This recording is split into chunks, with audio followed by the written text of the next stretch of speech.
What's up, Philly?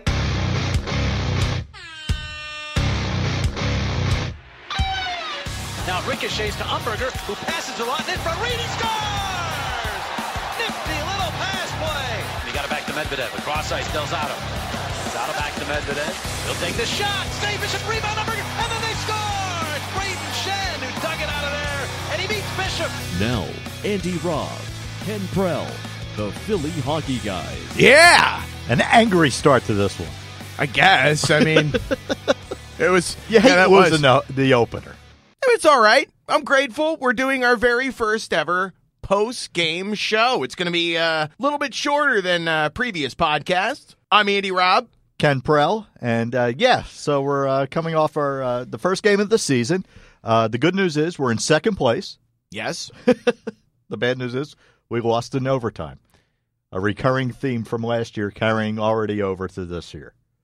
But you know what really I think makes up for it? How well the Flyers played last night.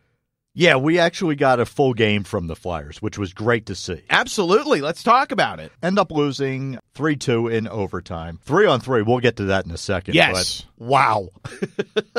But goal scorers for the Flyers last night, Braden Shen and Matt Reed, and my guy, R.J. Umberger. Yeah, I pumped him up the other day. R.J. Umberger having a 2-point night, getting 2 assists for the evening. I was impressed. First time he's had 2 points since 2013. So the guy's healthy. He can be a contributor when he's healthy. So well, let's just hope that he can keep that up. I think it's good. Great for him. Way to go. Off to a good start. He is off to a good start. I will give you that. So great game so far yesterday. It does suck that the Flyers couldn't pull out a win, but still, it was a solid effort. Let's start with period number 1. Obviously, one of the high points of period number 1 was, of course, Steve Mason once again, and he looked spectacular. Not only period 1, but he was fantastic last night. Scott Lawton was on the penalty kill last night during the first period. Looked real solid. Also, somebody that looked really, really good during the first period, Pierre-Edouard Bellemare. That guy skates every shift. He always puts the most amount of effort into the shifts that he takes. That was the one good thing that really jumped out last night,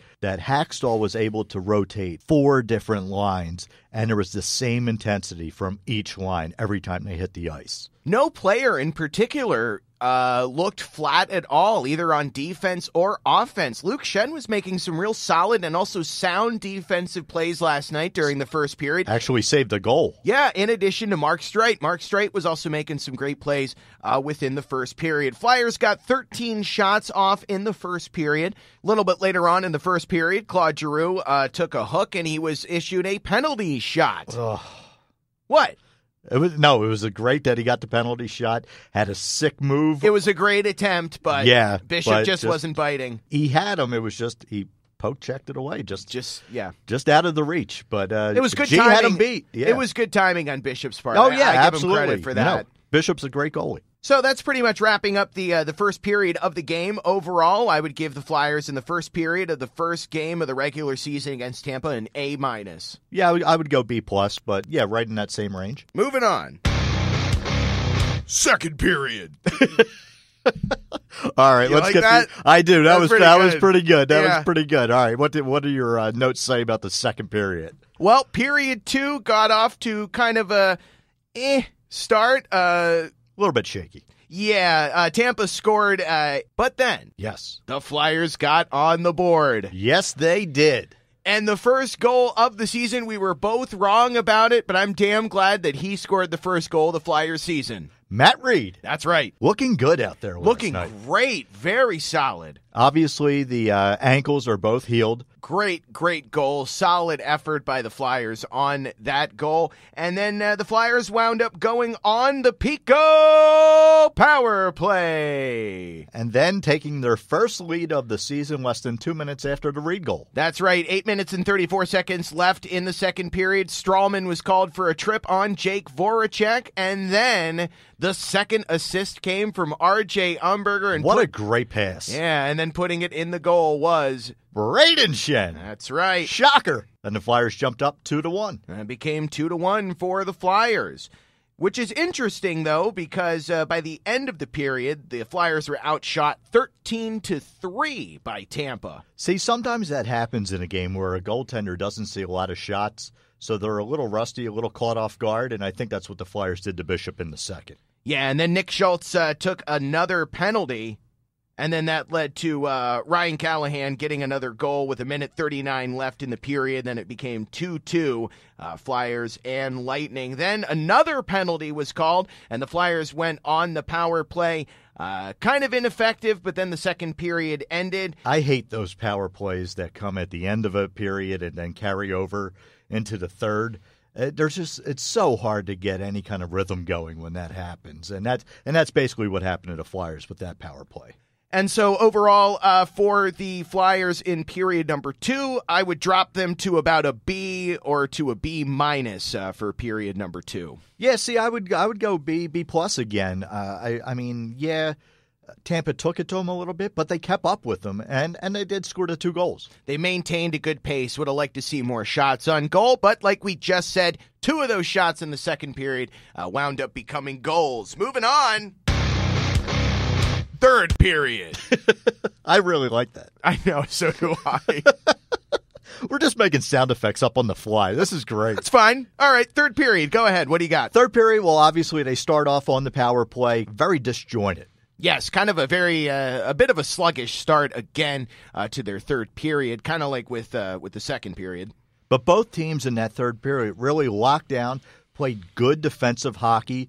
I mean, it was fun hockey to watch. The fact that you said good defensive hockey in a sentence regarding the Flyers, that makes me feel confident. That makes me feel good. It makes me almost feel not so bad about them winding up losing. Yeah, I mean, again, you're going up against the favorites in the Eastern Conference this year. So to keep pace with them, throughout the game, I was really impressed by the Flyers. And in that third period, they played their hearts out. Yeah, Mason looked solid in the third period. Once again, he was another highlight of the game. And then the third period came to an end, and we got a little free hockey out of it. All hell broke loose. So we went to the 3-on-3 overtime. Then we were the first NHL team, aside from Tampa, to take it to the 3-on-3 overtime in the regular season. In NHL history. We're making history.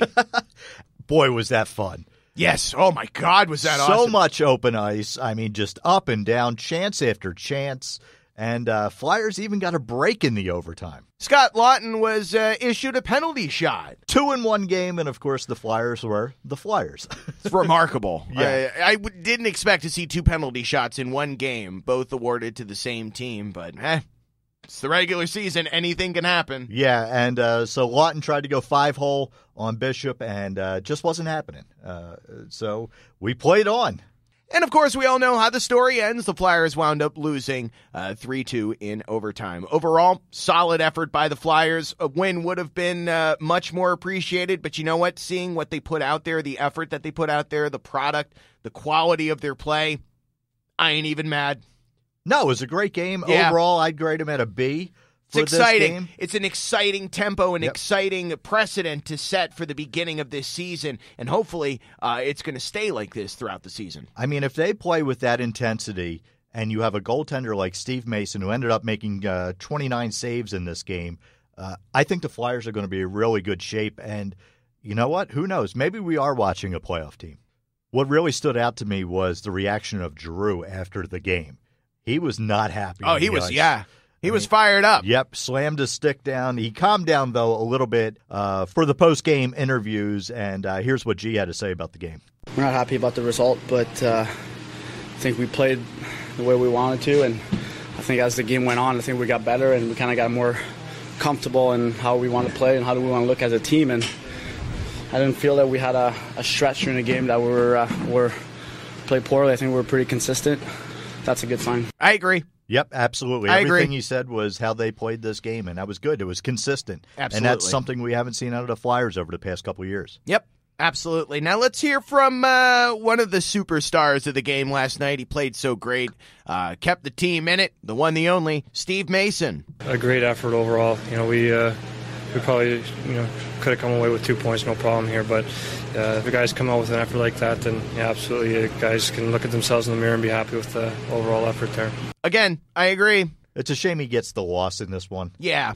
Because he really played outstanding, but yes. You know what? They got a point out of the game. Now, how about the new guy on the block? What does he have to say? The head coach? That's right. Let's hear what old Hackstall has to say about it. Nobody's satisfied in our room.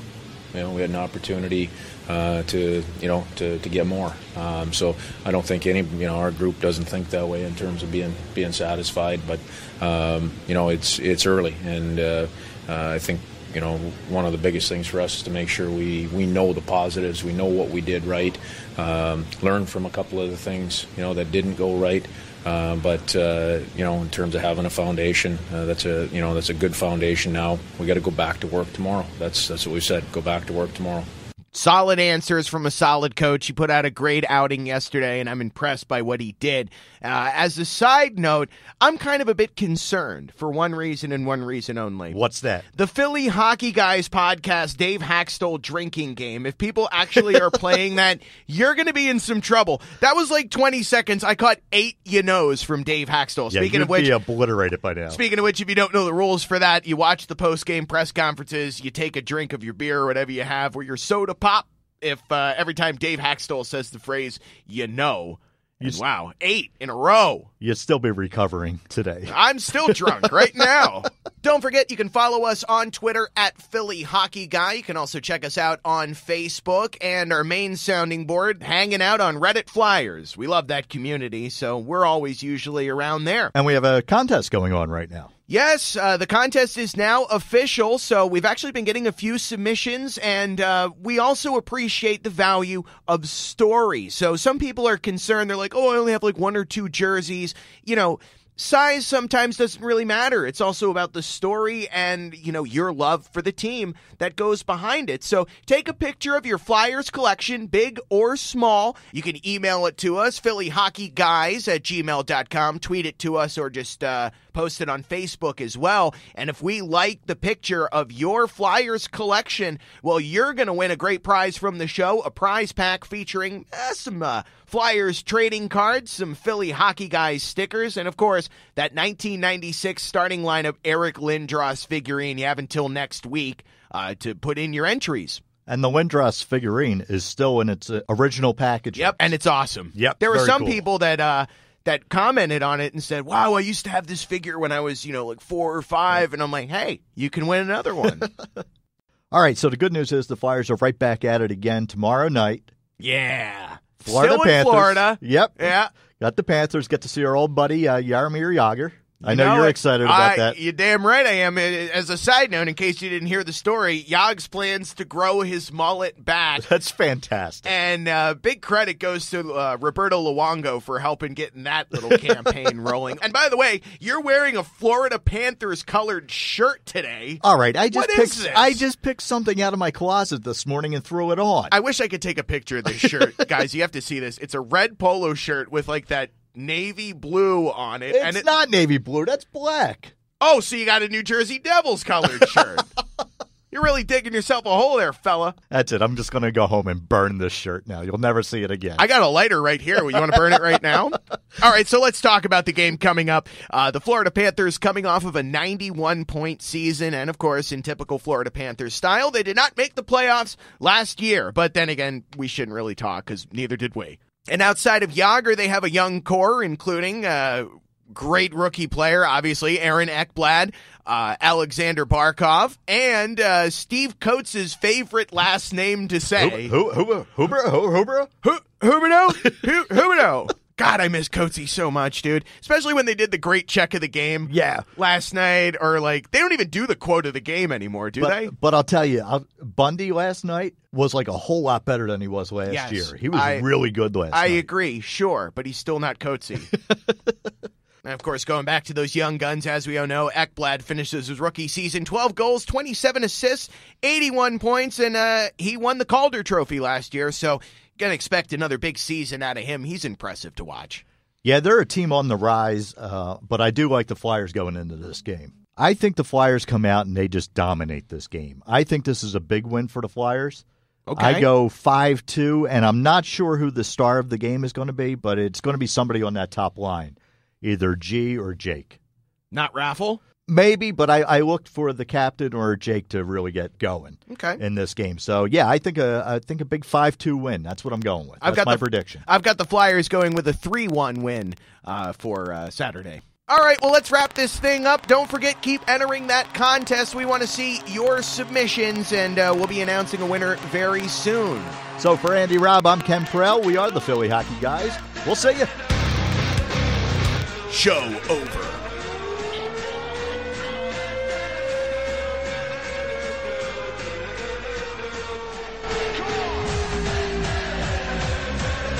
Thanks for listening. Be sure to like the Philly Hockey Guys podcast page on Facebook. Follow us on Twitter at Philly Hockey Guy and subscribe on iTunes, TuneIn, and SoundCloud.